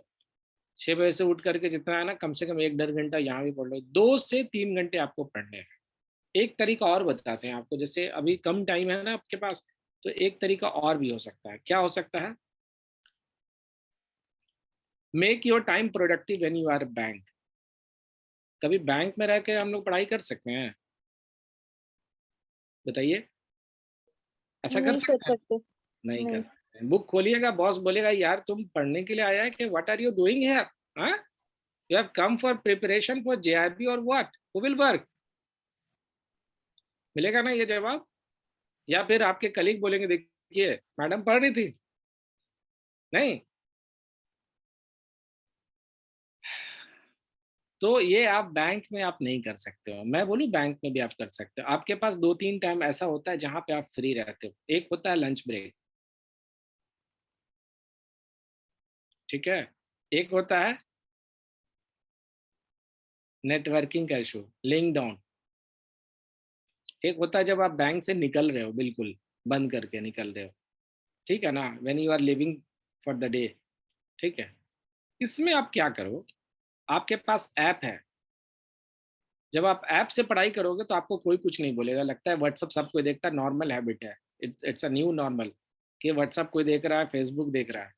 तो जब लंच ब्रेक पे हो आप ना, तो 15 मिनट का यहाँ टाइम निकालो एक मॉक टेस्ट देने के लिए, जो आपने सुबह पढ़ाई की थी उसका मॉक टेस्ट एक बार आप सुबह जो जिसकी पढ़ाई की थी 15 मिनट का एक मॉक टेस्ट दे दो, या जिसका अगर मान लेते हैं आपने पहले दे दिया तो एक 15-20 मिनट का एक वीडियो देख लो, डाल करके ईयरफोन डालो अपना और यूज कर करके एक एक छोटा मोटा एक वीडियो, एक चैप्टर देख लो, एक चैप्टर आपका कंप्लीट। नेट नेट डाउन है और आप फ्री हैं, फोन देख रहे हो, तो उस वक्त मैं यही बोलूंगा कि 10 से 15 मिनट का एक मॉक टेस्ट दे दो खोज करके, यार इसमें तो 20 क्वेश्चन है, 10 मिनट लगेगा, 10 मिनट में हम खत्म कर देंगे। शाम में जब आप निकल रहे हो ना, तो निकलने के बाद भी वहां पे बैठ जाओ, बैठ करके फिर से 15 मिनट यहाँ पे एक बार, 15 मिनट ज्यादा मत निकाल, एग्जॉस्ट हो जाएगा माइंड, उतना नहीं निकालना कि हाफ एन आवर बैठे पे। अगर आप लगता है आप तो बैठ सकते हो, बट आइडियल सिनारियो में 15 मिनट आप यहाँ पर निकलने से पहले एक बार एक मॉक टेस्ट लगा लो यहाँ पे, तो आपका यहाँ पे सिर्फ और सिर्फ रिविजन बच जाएगा और ये क्लियर हो जाएगा कि आप भाई आपका when you are at bank you are optimizing your time, you are fully utilize your time and you are preparing at the same time. Routine based habit, daily आपको एक हैबिट बनाना पड़ेगा। हम लोगों ने एक रूटीन बनाया, जैसे आपको जो भी प्रिपरेशन होगा नेक्स्ट वीकेंड से, तो उस सारे मॉड्यूल के चैप्टर के एटलीस्ट आप मॉक टेस्ट क्लियर करके होगे, आपके पास जितने डाउट्स होंगे चैप्टर से वो आप पूछोगे। तो रूटीन बेस्ड, ऐसा नहीं है कि मैं आपको पढ़ा रहा हूँ कि एलआरबी के यहाँ पे मॉड्यूल ए नेक्स्ट वीक में डिस्कशन हो रहा है, आप एफ भी पढ़ रहे हो ना, ये मत करना आप, नहीं तो इसके कोर्स का फायदा नहीं होगा। और I will make you sure on और प्रॉमिस कि आपको मैं जैसे बोल रहा हूँ कि each one of you from this batch will crack the exam with distinction marks. कुछ करना ही नहीं, कोई रॉकेट साइंस नहीं है, बिल्कुल ही जैसे हंसते खेलते गाते हुए जैसे बैंक में आप वैसे ही करके आप निकाल लोगे एग्जाम। दूसरा, optimum use of holidays including just sacrifice, कुर्बानी, कोई भी चीज कुर्बानी बलिदान मांगती है, ऐसा नहीं है। सैटरडे संडे आपको देने पड़ेंगे कुर्बानी, कि भाई जब तक हम प्रिपरेशन कर रहे हैं, ये जो सैटरडे है संडे है, ये बहुत काम का चीज़ है, क्योंकि वीकेंड का जितना है वो पढ़ाई का जितना भी रिवीजन होता है यही होता है। आप इसको नए चीज़ तो नहीं, लेकिन रिवीजन में ये बहुत काम आता है वीकेंड। तो सेकंड सैटरडे और फोर्थ सैटरडे और प्लस फोर्थ संडे, एक दिन बीच में निकल जाए तो ये इसको पूरा यूटिलाइज कर लेना। सपोज करो कि ये सैटरडे है और ये संडे है, संडे है, ये मान लेते यार, राइटिंग ये पेन से नहीं आता, रुको इसको बता। ये सैटरडे है और ये संडे है। तो जब कभी आपने यहाँ से इसको पूरा यूटिलाइज कर लिया है, ऐसे एग्जॉस्ट हो गया, तो ये पूरा दिन आपको पढ़ाई में जाएगा। अगर इसने हाफ यूज किया है तो आप हाफ यहाँ से ले सकते हो कि शाम में कोई प्लान है जाने का, हैंग आउट करने का, चिल आउट करने का, कहीं भी जाने का, तो मान के चलो ये दोनों में से कोई एक हैबिट बना लो, यार इसको हम यूटिलाइज करेंगे बिल्कुल। और बाकी कुछ करना ही नहीं, इसको आप फुल्ली कम से कम 5 से 6 घंटे यूटिलाइज करो, 5 से 6 घंटा 7 घंटा यूटिलाइज करो, ताकि मैं संडे फ्री रहो। अगर इसको आप यूज नहीं कर पाए तो फिर इसको यूज करो, अगर इसको इस जगह इंगेज है तो फिर इसको यूज करो। और make a proper work life balance. अब ये नहीं कि सिर्फ पढ़ाई कर रहे हैं, फैमिली में है, फैमिली में कुछ देख रहे हैं यार, ना बच्चे को देख रहे हैं, ना माँ बाप को देख रहे हैं, ना वाइफ को देख रहे हैं, ना गर्लफ्रेंड से बात कर रहे हैं। वैसा भी नहीं होना चाहिए, होना चाहिए सारे चीज को भाई कि थोड़ा सा वर्क लाइफ बैलेंस भी लेके चले। सबसे अच्छी बात यही बताए कि आप जब बैंक में रहो ना, तो आप टाइम को चुराओ, मतलब 15 से आधा घंटा ये बैंक से आप ले लो, ये लंच ब्रेक में ले लो, निकलने वक्त ले लो, ताकि ये आपका प्रिपरेशन में ही जाए। और बिलीव मी, ये बहुत काम करता है। एक भी अगर मॉड्यूल आपने बना लिया इससे, तो आपने बहुत बड़ा काम कर लिया। जनरली लोग बोलते हैं कि मेरे पास टाइम नहीं है, बुक आप कैरी कर नहीं सकते हो, ऐप आपके पास हमेशा रहेगा। आप अगर एयरपोर्ट पे हो तो वहाँ पे 3-4 घंटे का वेटिंग रहता है, पूरा वहाँ से मॉड्यूल बनाओ। आप अगर ट्रैवल कर रहे हो, सपोज करो कि आप ट्रैवल करते हो ट्रेन से, बस से, तो आप यूज़ कर सकते हो। कार से अगर जा रहे हो खुद से ड्राइव करके, या फिर कोई ड्राइव कर रहा है, आराम से वीडियो देख लो। खुद से ड्राइव कर रहे हो, लगा दो वहाँ पे, सुनते रहो वीडियो को, तो समझ में आ जाएगा कि कौन सा सेक्शन आरबीआई का क्या बोलता है, बैंकिंग डेफिनेशन जो है वो कौन से सेक्शन में आता है, 5B में आता है कि 7A में आता है। चेक विड्रॉवल फैसिलिटी है, वो जो बैंक को दिया हुआ वो कौन सा सेक्शन बीआर एक्ट का बोलता है। ये आपके आपके पास कान में गूंजता है एक तरह से, मतलब आफ्टर है ना, listening again and again, it becomes habit. तो आपका फिर बॉडी लैंग्वेज वैसे हो जाए। अरे मैंने सुना है कि ये जो बैंकिंग डेफिनेशन है कि बैंक बैंकिंग बैंकर है, the use of bank banking banker words है, ये सेक्शन 7 बीआर एक्ट है, ये इस एक्ट में आता है। ये आपको ऐसे याद हो जाएगा।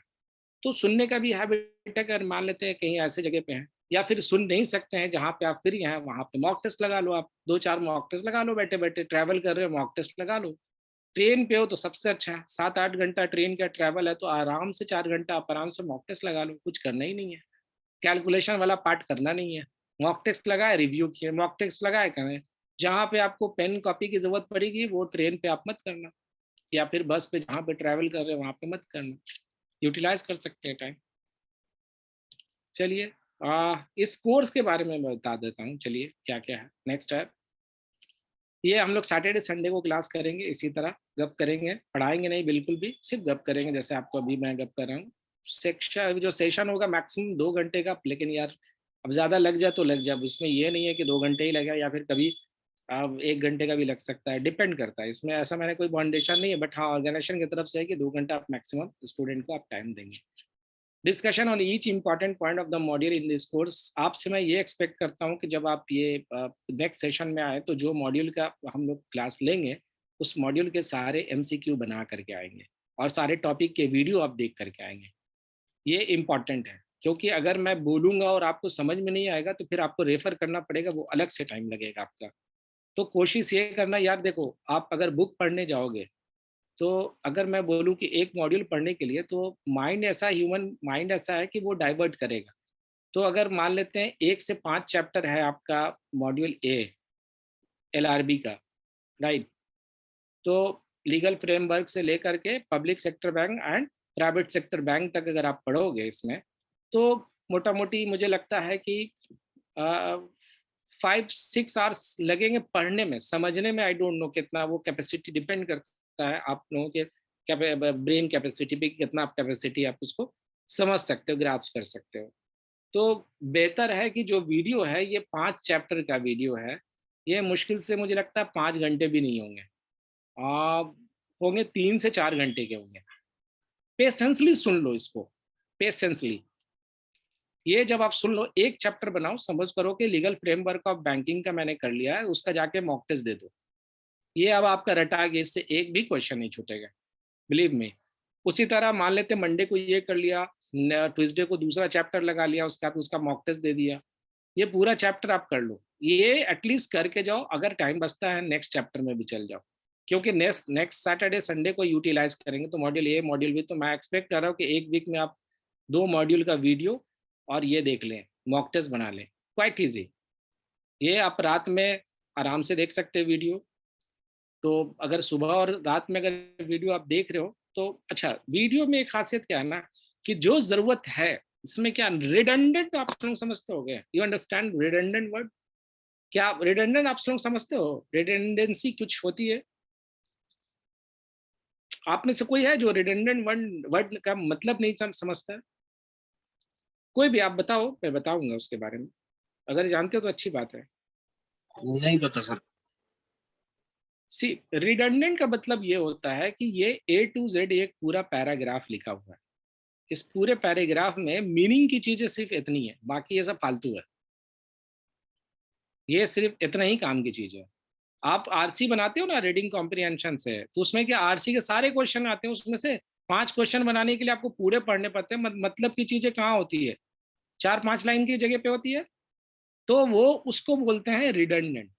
तो ये जो बुक है ना, बुक में एग्जाम पास करने के लिए ये सारे, देखिए, ये जो जेआईबी जो एग्जाम है ना, वो आपको पास करने के लिए नहीं बनाया गया।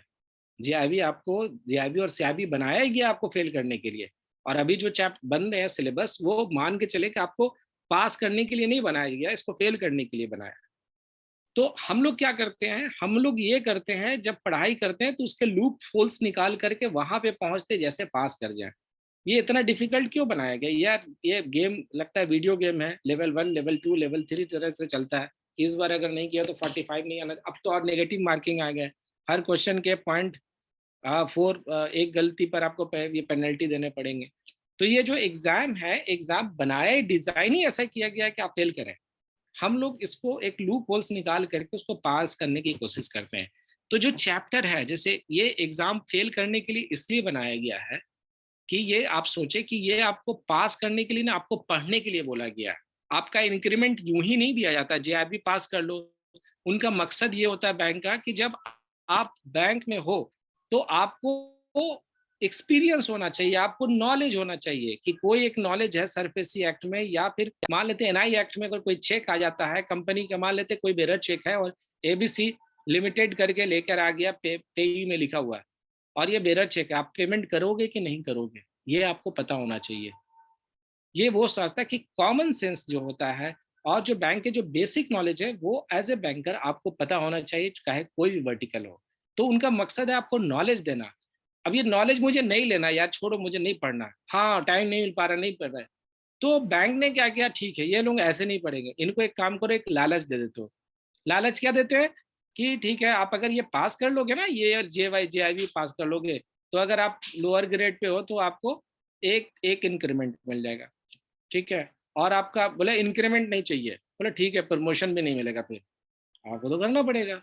क्योंकि ये पास करने के लिए ना, आपको नॉलेज देने के लिए बनाया कि डे टू डे जो बैंकिंग है वो आपका इंप्रूव हो जेआईबी और सीआईबी के थ्रू। अगर ये आप पास कर लिया ना, तो इसका मतलब है कि बंदे में दम है, बंदा जानता है, ऐसे ही पास नहीं किया, वो पढ़ा है। पढ़ा है मतलब उसको बेसिक चीज पता है।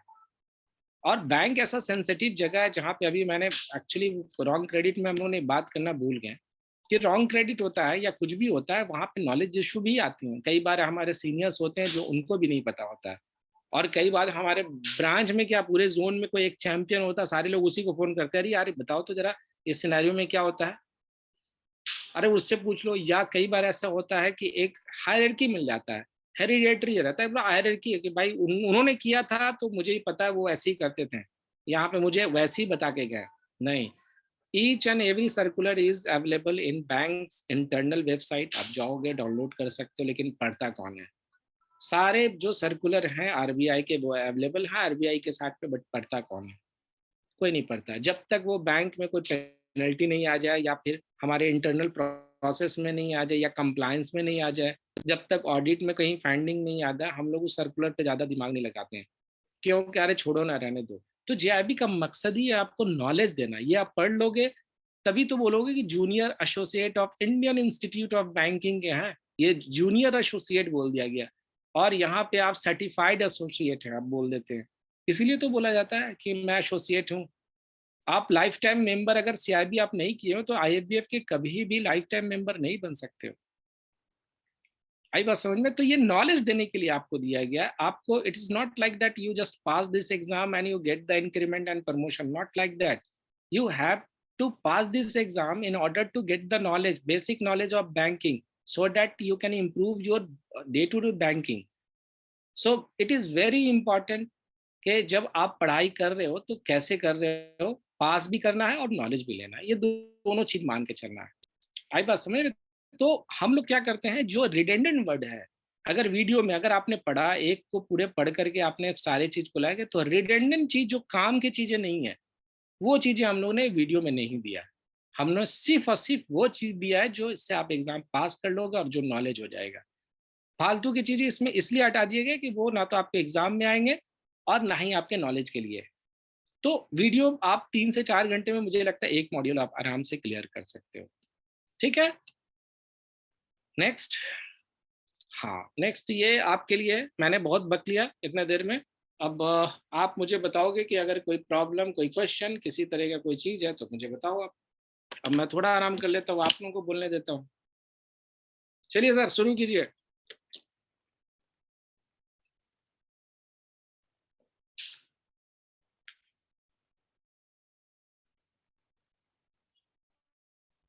वेकअप।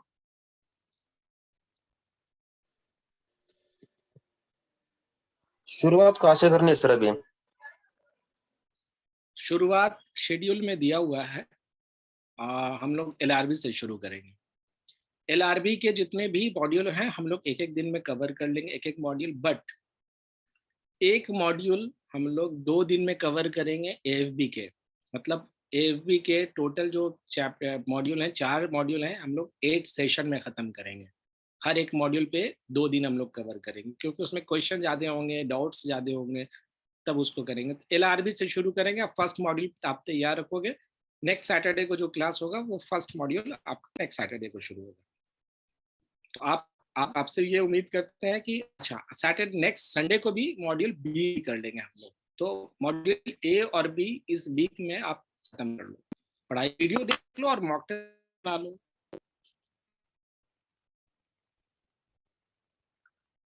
कोई और प्रॉब्लम?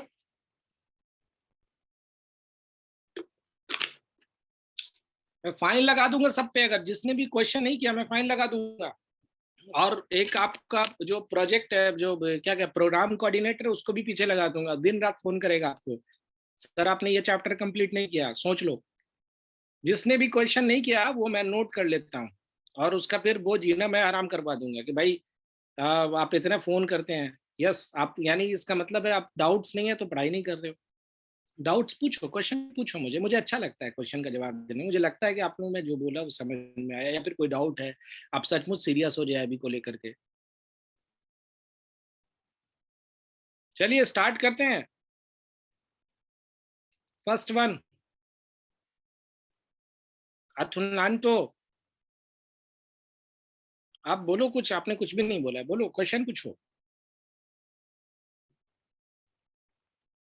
पूछो बाबा।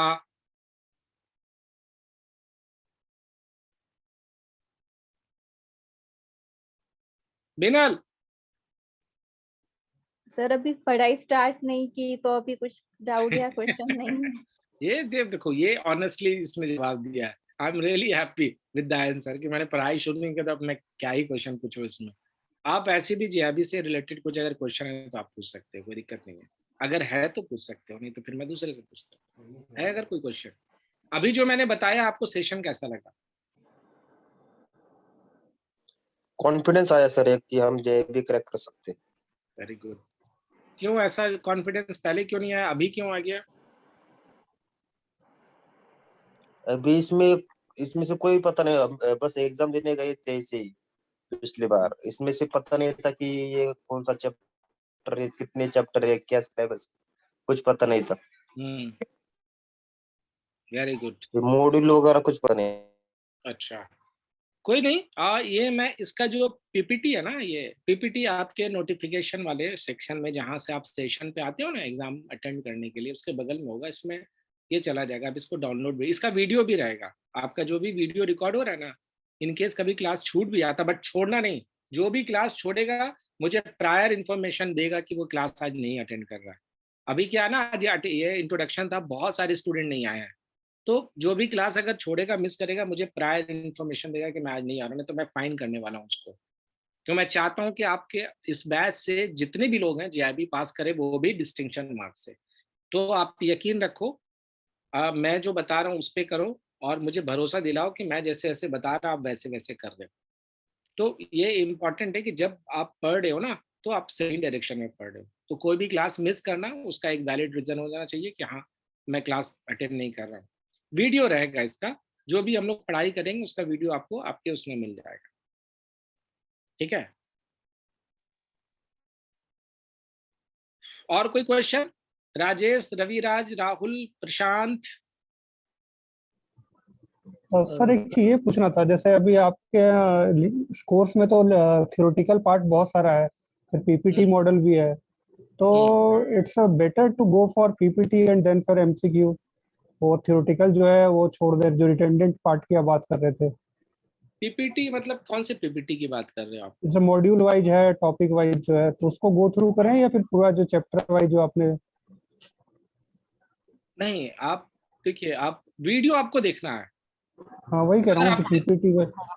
पीपीटी नहीं, सर वीडियो आपको देखना है, वो इम्पोर्टेंट है। सर हाँ वो नहीं, एक तो वीडियो पीडीएफ, का एक तो पीडीएफ में आपने दे रखा है, एक पीडीएफ पीपीटी दे पीडीएफ रखा छोड़ दो, आप पीडीएफ छोड़ दो। पीडीएफ इसलिए है है। कि हाँ उसमें रिडंडेंट पार्ट नहीं है पीडीएफ वीडियो में, और हाँ वही पीडीएफ कह में रहा हूँ कि रिडंडेंट पार्ट। हाँ, पीडीएफ नहीं जाना है आपको, सिर्फ वीडियो देखना है, हाँ दैट्स इनफ। बेटर है कि इसको पीपीटी पढ़ लें, उसके फिर एमसीक्यू के लिए ट्राई करें, तो वो फिर एक दिन में पीपीटी कवर पढ़, हो हाँ सकता पीपीटी पढ़ लो, एकदम फाइन। आप वीडियो सुन लो या पीपीटी है। पढ़ और लो, दोनों में से एक काम कर लो।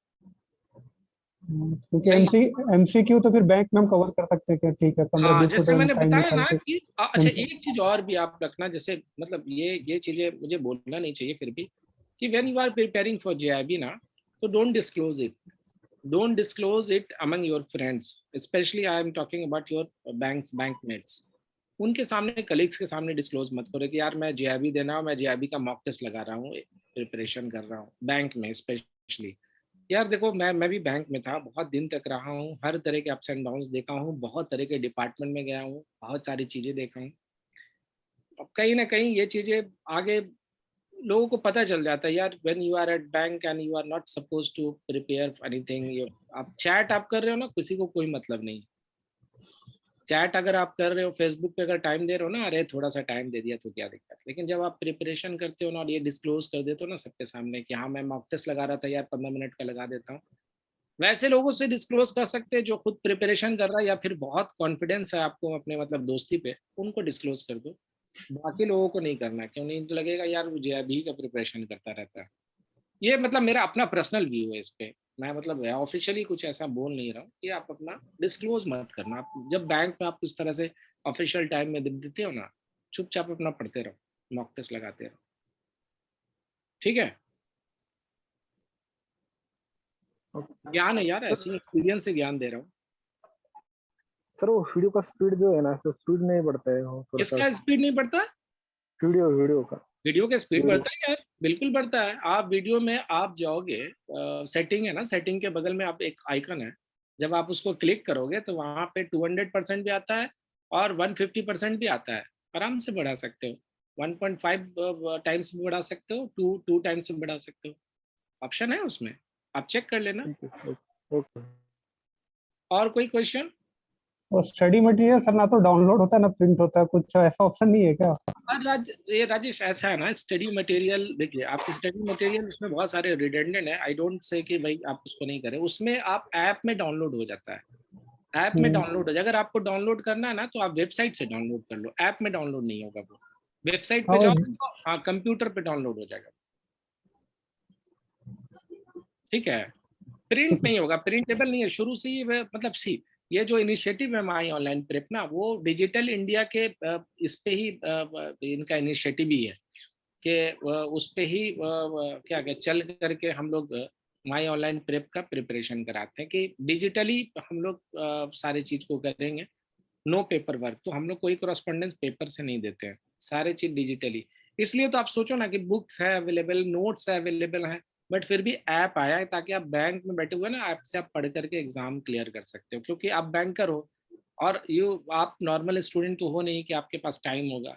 जहाँ पे टाइम मिला वहाँ पे प्रिपरेशन कर लिया, और it's a matter of just 2 month और 3 मंथ, उसके बाद तो आप फ्री। तो आप अगर डाउनलोड करना ना वेबसाइट से, आप डाउनलोड कर लो। ठीक है, ठीक है। Right. और एनी अदर क्वेश्चंस?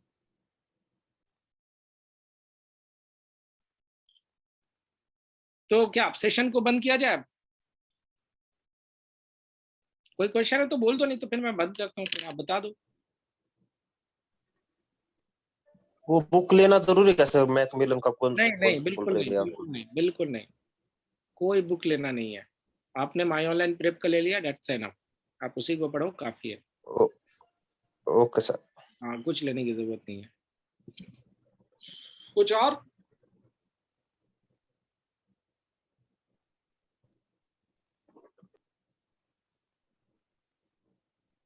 तो फिर अगर अगर कोई क्वेश्चन नहीं है तो चलिए सेशन को हम लोग एंड करते हैं फिर यहीं पे। ठीक है। तो ओके सर, सेशन ओके। आप लोग को कैसा लगा, एक बार मुझे बताएं, आज का सेशन कैसा था? कुछ आप लोग फीडबैक देंगे इसमें कि हाँ सर बहुत स्पीड में पढ़ाया, बहुत बीच चीज़ों को समझ में भी नहीं आया, कुछ चीज़ फालतू की चीज़ों को समझा दिया आप, you talk allowed but I didn't get anything out of it, ना ऐसा कुछ है तो बताइए आप। अच्छा अच्छा अच्छा लगा सर। एक सर एक इंस्पिरेशन अच्छा, आपका प्रोसेस बहुत अच्छा लगा, एंड हमें एक थोड़ा डायरेक्शन मिल गया किस टाइप से प्रिपरेशन करना है, टाइम कैसे यूटिलाइज करना है, कितना टाइम देना है हमें पर डे। तो ये काफी सेटिस्फाइंग लगा और लग भी रहा है कि चलो ये क्लियर हो जाएगी, बहुत बड़ा कोई हार्ड एंड फास्ट नहीं। अरे बिल्कुल यार, रॉकेट साइंस नहीं है, आप देखना बैठे बैठे। और मजाक मजाक में, मतलब मैं आपसे स्टोरी सुनूंगा, बैंक का कुछ स्टोरी, मैं अपना स्टोरी सुनाऊंगा, स्टोरी सुनते सुनते ही सारी चीजें हम लोग समझ जाएंगे ना। आप समझना कि एकदम सीरियसली तो पढ़ाई करना नहीं है, वैसे स्टूडेंट भी नहीं है। ऐसे ही स्टोरी सुनते सुनते ये स्टोरी हुआ, बैंक के भी सारी कहानी स्टोरी की तरह सुनाऊंगा आपको। आप देखिए, लेकिन ये जरूरी है कि जो मैं बोल रहा हूँ वो चीजें आपको समझ में आए। जहां आपको नहीं समझ में आ रहा वो डाउट आप ले करके आओगे कि ये पर्टिकुलर डाउट मुझे क्लियर नहीं हुआ। ठीक है।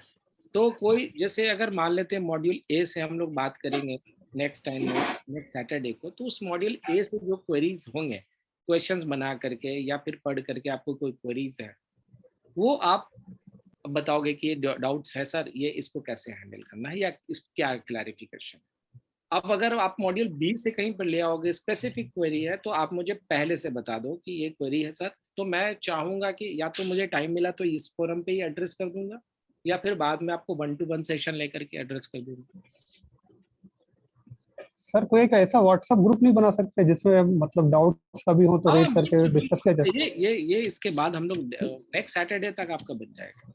ये हाँ आपके जो भी, एक ना प्रोग्राम कोऑर्डिनेटर आपके होंगे, हाँ जो डेफिनेटली, तो वो कोई ट्रैक ग्रुप रिकॉर्ड, क्रिएट कर। हाँ वो ट्रैक करेंगे आपको कि कितने आपने मॉक टेस्ट लगाए हैं, वो भी ट्रैक करेंगे और उसको बताएंगे भी कि आपने क्या क्या लग गया, वो भी सारा रिपोर्ट क्योंकि मिलेगा अब क्यों। एक चीज के लिए फिर वो सैटरडे संडे का वेट नहीं करना पड़ेगा, कोई डाउट है तो। आप पहले से दे दो ना, आप बिल्कुल। हाँ, तो ये मैं चाह आपको रहा था कोई स्ट्रीमलाइन कर लिए थे। व्हाट्सएप ग्रुप बनवा देता हूँ, बिल्कुल बोल देता हूँ by Saturday I make sure कि that this kind of group is being created, right. तो आई मेक श्योर कि ये ग्रुप बन जाए, और इस पे बेहतर भी होगा, हम लोग चैट कर सकते हैं, सब कुछ कर सकते हैं, है ना। डेफिनेटली। ठीक है, फीडबैक मुझे अच्छा भी लगा और डेफिनेटली हम करवाते हैं। और कोई क्वेरी, कोई क्वेश्चन, कुछ और?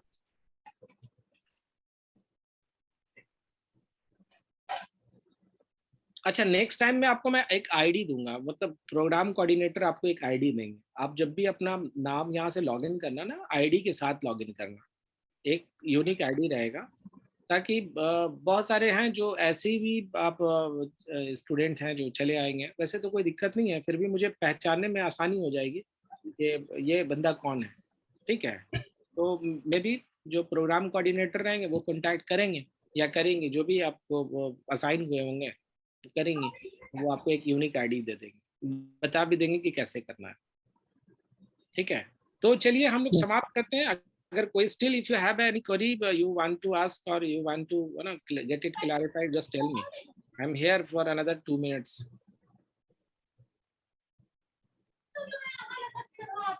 तो लगता है क्वेरी नहीं है, कोई नहीं, चलिए तब फिर आराम कीजिए। Good night for this weekend, let's see you again on Saturday. अच्छा एक चीज और आप लोग बताओ, क्या आप लोग कंफर्टेबल संडे को हम लोग सुबह वाले मॉर्निंग वाले बैच को शिफ्ट कर दिए? ये जो क्लास है संडे को हम लोग सुबह सुबह ले क्या 8 to 10? हाँ ये सही रहेगा, क्योंकि इवनिंग में फिर अपने घर के काम जो होते हैं वो निपटा हाँ लेंगे। वो मैं भी लग रहा, तो मैंने इससे Yes, sir. बोला कि ज्यादा अच्छा रहेगा कि अपना सुबह में हम लोग फ्री हो जाएंगे, शाम में कुछ भी कर सकते हैं। तो ये जो अगला नेक्स्ट क्लासेस होगा ना, हम कोशिश करते हैं कि आई मेक श्योर कि this group is created by next 1 or 2 days। तो हम लोग कोई भी क्लासेस लेंगे उसमें ना, तो उस पर ही डिसाइड कर लेंगे कब क्लास ले रहे हैं। तो ये फ्लेक्सिबल रहेगा कि सर आज सुबह ले लो, आप शाम में ले लो। मेरा भी थोड़ा हो जाएगा यार, बेटी है, बेटी अभी बोल रही थी पापा आज संडे आप कहीं नहीं है, बोले यार आज क्लास है नहीं जा सकते। तो ठीक है, चलिए वही करते हैं, सुबह ही क्लास लगाते हैं। सेकेंड सैटरडे को और फोर्थ सैटरडे को हम लोग मॉर्निंग में कर देते हैं, संडे को भी मॉर्निंग में कर देते हैं। और जो ठीक है, थर्ड और क्या फर्स्ट सैटरडे को फर्स्ट एंड थर्ड। ठीक है, उस दिन शाम में करते हैं। ठीक ठीक ठीक, चलिए okay, all the very best, good night, thank you. Thank you, चलिए Thank you. Thank you. अभी को बैंकर